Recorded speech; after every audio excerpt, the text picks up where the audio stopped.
कौमी सलामती के पार्लिमानी कमेटी का इन कैमरा इजलास जारी। वज़ीर-ए-आज़म Shahbaz Sharif, chairman Peoples Party Bilawal Bhutto, मौलाना फजल रहमान, वफाकी वज़रा, वज़ीर-ए-आज़म आज़ाद कश्मीर चौधरी अनवारुल हक इजलास में शरीक।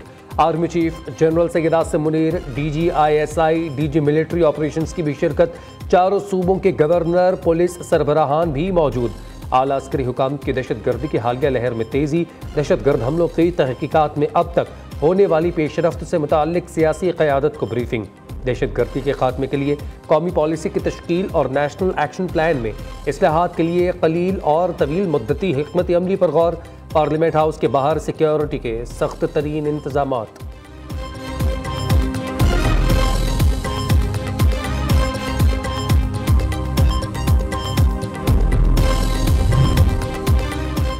दहशत गर्दों का आखिरी हद तक पीछा करेंगे, मुल्क को दहशत गर्दी से पाक करेंगे। वज़ीर-ए-आज़म शहबाज शरीफ का कौमी सलामती के पार्लिमानी कमेटी के इजलास से खिताब। कहा, दहशत गर्दी नासूर बन चुकी, इसे हर सूरत शिकस्त देंगे। दहशत गर्दी के खिलाफ जंग में पूरी कौम मुत्तहिद है। अच्छा होता अगर अपोजिशन के दोस्त भी अहम इजलास में शिरकत करते। सिक्योरिटी फोर्सेस दहशत गर्दी के खिलाफ जंग में मुसलसल कुर्बानियाँ दे रही है। उनकी कुर्बानियों को खिराज अकीदत पेश करता हूँ।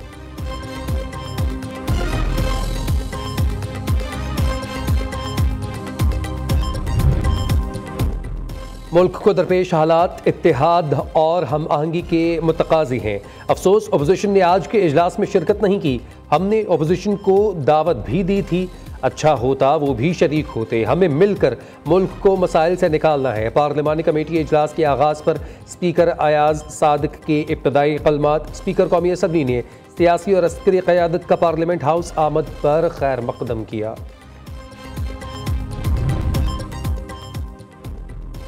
पहले बानी से मुलाकात करवाएं, फिर इजलास में शिरकत करेंगे। PTI की रिट बरकरार। कौमी सलामती कमेटी इजलास का बायकॉट कर दिया। तहरीक इंसाफ के जनरल सेक्रेटरी सुलेमान अकरम राजा कहते हैं, गुज़िश्ता रोज़ सियासी कमेटी के इजलास में हमने फैसला किया कि हमारी तरफ से कोई नुमाइंदा मीटिंग में नहीं जाएगा।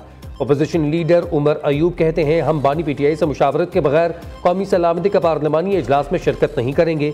साहिबजादा हामिद रजा बोले, बानी PTI उस वक्त एक बड़े लीडर हैं, उनको एतमाद में लिए बगैर आगे नहीं बढ़ सकते। इलामा राजा नासिर अब्बास ने कहा, बानी PTI को ऑन बोर्ड लिए बगैर जो भी फैसला किया गया वो अवामी नहीं होगा। शिबली फराज का कहना है, कोई इजलास कामयाब नहीं हो सकता जब तक अवाम का एतमाद हासिल ना हो।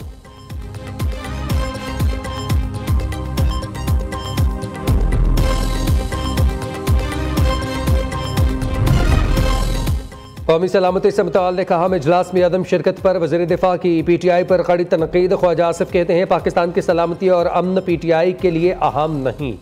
खान नहीं तो पाकिस्तान नहीं, इनका नस्मुलैन है। तहरीक इंसाफ ने साबित कर दिया, उनकी पहली और आखिरी तरजीह सिर्फ बानी को रिहा करवाना है। वतन दहशत गर्दी की आग में जल रहा है। PTI अपने मुफाद की सियासत कर रही है। इससे बढ़ के वतन दुश्मनी क्या हो सकती है।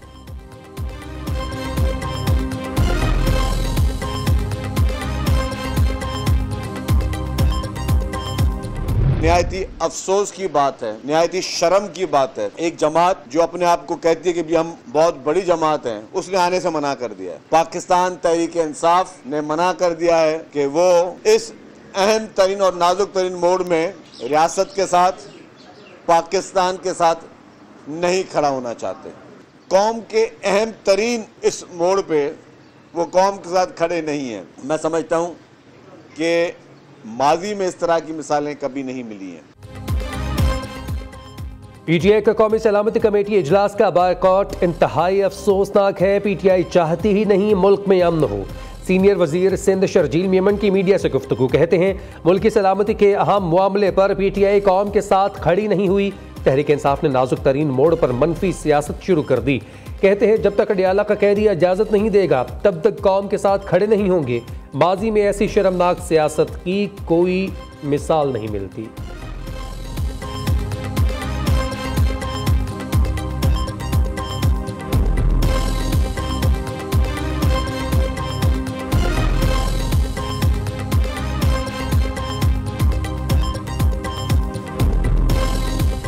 एक तरीके बाइकआउट है जिसका काम ही पूरी पाकिस्तान की जितनी उनकी पॉलिटिकल वो हिस्ट्री है उनका काम है बायकॉट करना। इनका एजेंडा पाकिस्तान में इंस्टेबिलिटी है, इनका एजेंडा पाकिस्तान में पोलराइजेशन है, इनका एजेंडा पाकिस्तान के अंदर जो ऐसी फोर्सेस जो पाकिस्तान के मफाद के ख़िलाफ़ काम कर रही हैं उनको सपोर्ट करना है। उनकी अकड़, उनका तकब्बुर, उनकी नाक, वो शायद पाकिस्तान से अपने आप को ऊपर समझते हैं। पीटीआई का एजेंडा मुल्क में इंतशार और तकसीम फैलाना है। जब मुल्क बेहतरी की जानिब चले, तहरीक इंतशार को बेचैनी शुरू हो जाती है। पीटीआई का काम ही मुल्की सलामती के इशूज़ पर बायकॉट करना है। वज़ीर इत्तलात पंजाब अज़म बुखारी की लाहौर में प्रेस कॉन्फ्रेंस, कहा तहरीक बायकॉट जब भी मुल्क पर मुश्किल वक्त आए भाग जाती है। बानी पीटीआई को अपनी नाक से आगे कुछ नज़र नहीं आता। अज़म बुखारी ने मजीद कहा कि अडियाला जेल का कैदी शायद खुद को पाकिस्तान से ऊपर समझता है। कहा बानी पीटीआई से बेटों की 13 दफा मुलाकात करवाई।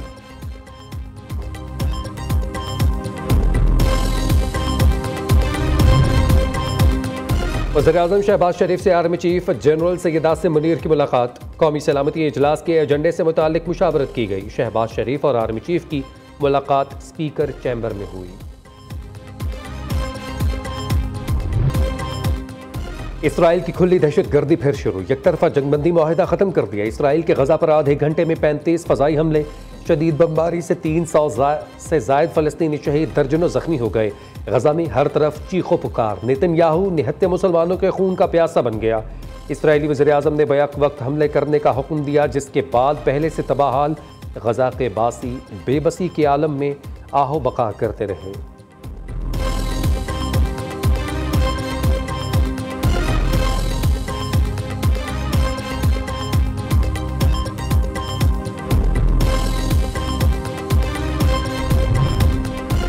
हेपेटाइटिस के खात्मे के लिए वज़ीर-ए-आला गिलगित बल्तिस्तान को जिम्मेदारी सौंपी है। वफाक ने दीगर इदारों के साथ मिलकर बीमारी के खात्मे के लिए इक़दामात शुरू किए हैं। प्रोग्राम में ताउन पर आगा खान फाउंडेशन और WHO के मशहूर हैं।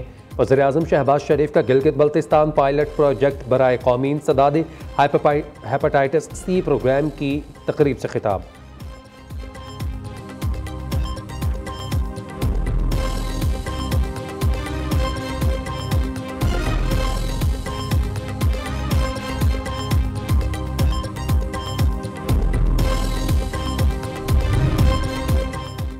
अफगानिस्तान से होने वाली दहशतगर्दी को तरजीही मसला करार दिया जाए। पाकिस्तानी मंदूब मुनीब अकरम का अक़वाम मुत्तहिदा की सलामती कौंसिल के इजलास से खिताब। कहा दहशतगर्दों को अफगानिस्तान से हमले की मनसूबाबंदी और हिदायत दी गई। जाफर एक्सप्रेस हमले के दौरान दहशतगर्द अपने हैंडलर्स से अफगानिस्तान में मुसलसल राबते में थे।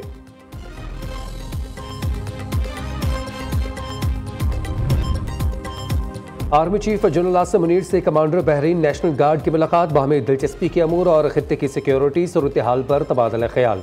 मुलाकात में दो तरफा फौजी ताल्लुकात बढ़ाने पर भी गुफ्तगू की गई। दहशतगर्दी के खिलाफ जंग में पाक फौज की गैर मुतज़लज़ल कोशिशों को सराहा गया।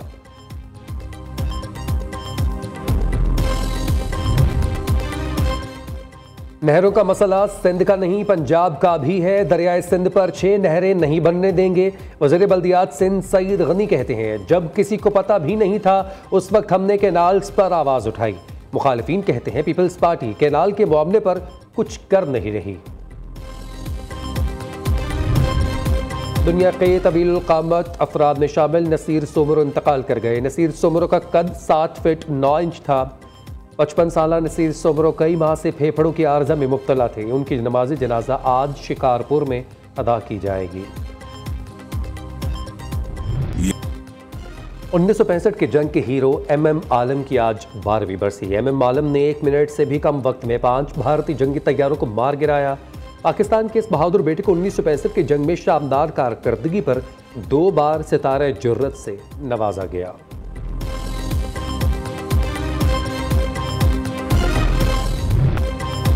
और पाकिस्तानी टीम शिकस्तों के भंवर से ना निकल सकी। दूसरे T20 में भी न्यूजीलैंड ने पाकिस्तान को हरा दिया। पाकिस्तान के 136 रन का हदफ कीवीज ने 13.1 ओवर्स में 5 विकेटों के नुकसान पर हासिल कर लिया। जारहाना बल्लेबाजी पर टिम साइफर्ट को प्लेयर ऑफ द मैच का अवार्ड दिया गया। 5 मैचेस की सीरीज में न्यूजीलैंड को 2-0 की बढ़तरी हासिल।